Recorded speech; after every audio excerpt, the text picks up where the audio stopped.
नमस्कार. योगभास्कर ॲस्ट्रो या ज्योतिष विषयक चॅनलमध्ये आपले सर्वांचे स्वागत आहे.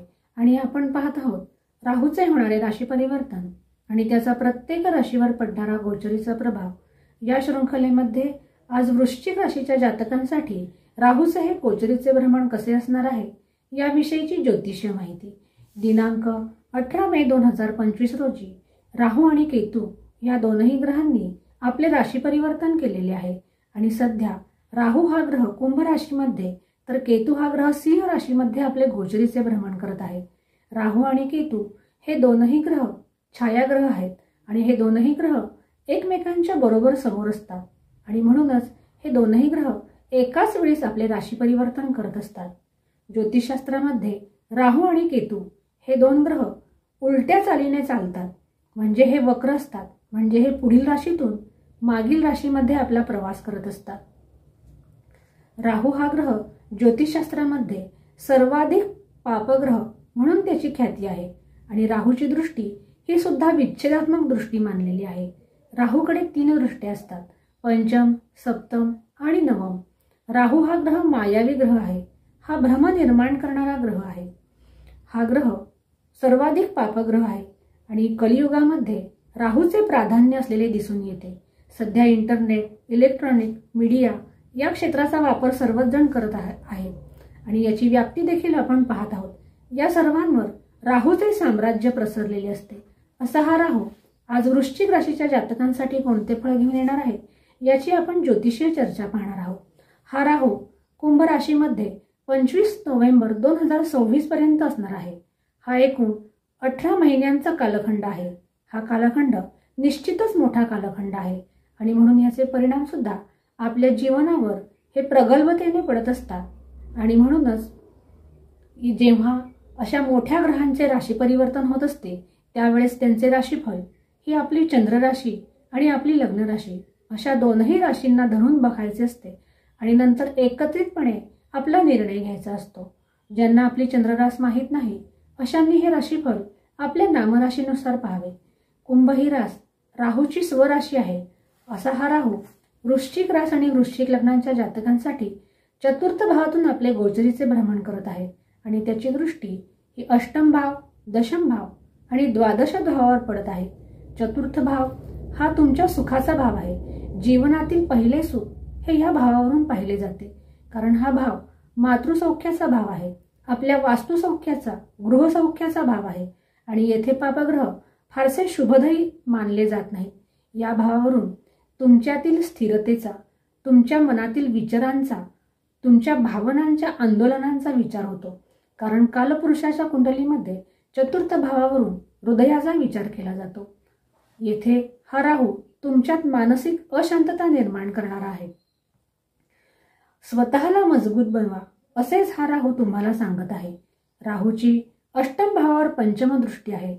हा भाव गूढतेचा भाव आहे, अचानक बदलांचा भाव आहे. तुम्ही जर क्रिएटिव्ह असाल तर तुमच्यात क्रिएटिव्हिटीला हा राहू वाव देऊ शकतो, परंतु या कालखंडात तुम्हाला मानसिक दौर्बल्य हे सुद्धा सतावणार आहेत. त्याचबरोबर मातृचिंता ही सुद्धा तुम्हाला सतावताना दिसत आहे. या कालखंडात तुम्हाला तुमच्या मित्रांचा सहयोग मिळताना सुद्धा दिसत नाही. हा राहू अचानक धनलाभ सुद्धा देऊ शकतो, परंतु असे असले तरी देखील अचानक खर्च हा सुद्धा देण्याचे काम हा राहूच करतो, कारण या राहूची दृष्टी व्ययभावावर आहे आणि हा भाव खर्चाचा भाव आहे. त्यामुळे जसा पैसा येईल तसा पैसा जाईलही, हे तुम्ही लक्षात ठेवले पाहिजे. या राहूची 7वी दृष्टी तुमच्या दशम भावावर पडत आहे. दशम भाव हा तुमच्या कर्माचा भाव आहे, कार्यक्षेत्राचा भाव आहे.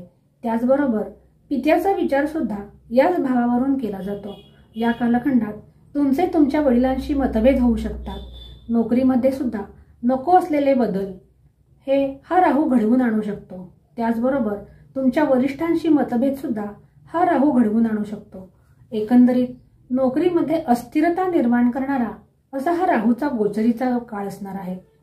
व्ययभावावर राहूची दृष्टी असल्यामुळे तुमच्या हातून खर्च सुद्धा होताना दिसत आहे. हा भाव मुक्तीचा भाव आहे, एकटेपणाचा भाव आहे. त्याचबरोबर परदेश गमन असा विचार सुद्धा याच भावावरून केला जातो. हा व्ययभाव असल्याने कोणतीही इन्व्हेस्टमेंट करण्यापूर्वी तुम्ही नीट विचार करणे हे गरजेचे असणार आहे, अन्यथा नंतर पश्चाताप करण्याची वेळ ही तुमच्यावर येऊ शकते. चौथा भाव हा तुमच्या सौख्याचा, मातृसौख्याचा, गृहसौख्याचा, वास्तूचा, भावनात्मक गोष्टींचा भाव आहे आणि येथे राहू तुमचे मन अस्थिर बनवणार आहे. घरामध्ये कलहाची स्थिती सुद्धा हा राहू निर्माण करत असतो. या कालखंडात मातृस्वास्थ्याची चिंता सुद्धा तुम्हाला सतावू शकते किंवा आईशी मतभेद होऊ शकतात. दुसऱ्यांकडून फारशा अपेक्षा या कालखंडात तुम्ही ठेवू नका. छोट्या मोठ्या गोष्टीमध्ये चिडचिडेपणा हा तुमच्या स्वभावात येताना दिसत आहे. मनामध्ये असुरक्षिततेची भावना, अकारण भय हे राहू निर्माण करताना दिसत आहे. जीवनात संघर्ष निर्माण करणारा असा हा राहूचा गोचरीचा कालखंड तुमच्यासाठी आहे. हा राहू तुमच्या चिंतेत वाढ करणार आहे. तसेच पैतृक संपत्ती संबंधी जर काही कामे करत असाल तर त्यात सुद्धा विवादाची शक्यता हा राहू तुमच्यासाठी निर्माण करत आहे. करिअरमध्ये सुद्धा हा राहू त्रासदायक आणि अस्थिरता निर्माण करणारा हा कालखंड आहे. विद्यार्थी वर्गासाठी सुद्धा राहूचे हे गोचरीचे भ्रमण फारसे शुभ असलेले दिसत नाही. वृश्चिक राशीच्या जातकांना या वर्षात गुरुबल सुद्धा नाही आणि शनी सुद्धा वृश्चिक राशीच्या जातकांसाठी पंचमस्थ आहे. एकंदरीत विचार करता वृश्चिक राशीच्या जातकांसाठी हा कालखंड संघर्षाचा असणार आहे. स्वास्थ्य, अनिद्रा अशा प्रकारचे तुम्हाला विकार या कालखंडात सतावू शकतात. त्याचबरोबर चतुर्थ भाव हा फुफ्फुसांचा भाव आहे. जर कोणाला श्वासासंबंधी, फुफ्फुसासंबंधी जर विकार आधीपासून असतील तर या कालखंडात त्यांनी स्वतःच्या स्वास्थ्याची काळजी घेणे हे गरजेचे असणार आहे आणि त्यासाठी तुम्ही मेडिटेशन, प्राणायाम, ध्यानधारणा यांचा आधार घेतल्यास तुम्हाला त्यापासून मुक्तता मिळण्यास ही निश्चित मदत मिळणार आहे. वृश्चिक राशीच्या जातकांनी घाबरून न जाता धैर्याने सामोरे जाणे आणि स्वतःला मजबूत बनवणे हाच या पाठीमागे सांगण्याचा हा उद्देश आहे. ज्यांच्या मूळ कुंडलीमध्ये राहूची जर दशा चालू असेल, राहू हा अकारक असेल तर त्यांना राहूचे हे गोचरीचे भ्रमण फारसे शुभ परिणाम हे देणार नाहीये आणि ज्यांच्या कुंडलीमध्ये राहू जर सुस्थितीत असेल तर त्यांना गोचरीचा हा राहू फारसा अशुभ फळ देताना दिसत नाही. परंतु आपले धैर्य सांभाळणे हे तुमच्यासाठी महत्त्वाचे असणार आहे, ते मात्र विसरू नका. आणि त्याचबरोबर प्रामाणिकपणाचा अवलंब करणे हे सुद्धा राहू अनुकूल होण्यासाठी अत्यंत महत्त्वाचे आणि फायदेशीर असते. राहूचे अशुभत्व कमी करण्यासाठी उपाय म्हणून राहूच्या बीजमंत्रांचा जप करणे, श्री शंकराची आराधना करणे आणि त्याचबरोबर मारुतीची आराधना ही सुद्धा तुम्हाला फायदेशीर ठरणार आहे. आणि त्याचबरोबर मातृसेवा किंवा ज्या स्त्रिया तुमच्या आईच्या वयाच्या आहेत अशा सर्व स्त्रियांशी तुम्ही सलोख्याने वागणे आणि मातृसेवा करणे हे तुमच्यासाठी महत्त्वाचे असणार आहे. तुम्हाला या कालखंडात गुरुबल सुद्धा नसल्याने या कालखंडामध्ये तुम्ही गुरुची, मारुतीची आणि शंकराची अशी एकत्रित उपासना ही तुम्हाला फायदेशीर ठरू शकते. ज्यांच्या कुंडलीमध्ये राहू अशुभ आहे आणि ज्यांना राहूचे अशुभ परिणाम हे पाहायलाही मिळत आहे त्यांनी या कालखंडात राहूच्या बीजमंत्रांचा संकल्पपूर्वक जप केल्यास त्यांना राहूचे अशुभत्व कमी होण्यास ही मदत मिळणार आहे. राहूचा बीजमंत्र हा ओम राम राहवे नमः असा आहे. या मंत्राचा दररोज 108 वेळा केलेला जप हा तुम्हाला राहूच्या अशुभत्वापासून वाचवण्यास हा मदत करणार आहे. अशा रीतीने आज आपण वृश्चिक रास आणि वृश्चिक लग्नाच्या जातकांसाठी राहूचे गोचरीचे भ्रमण कसे असणार आहे याविषयीची चर्चा पाहिलेली आहे. अशाच प्रकारच्या नवनवीन ज्योतिषी आणि धार्मिक विषयांच्या खात्रीशीर माहितीसाठी चॅनलला लाईक आणि सबस्क्राईब नक्की करा. आज आपण येथेच थांबूया.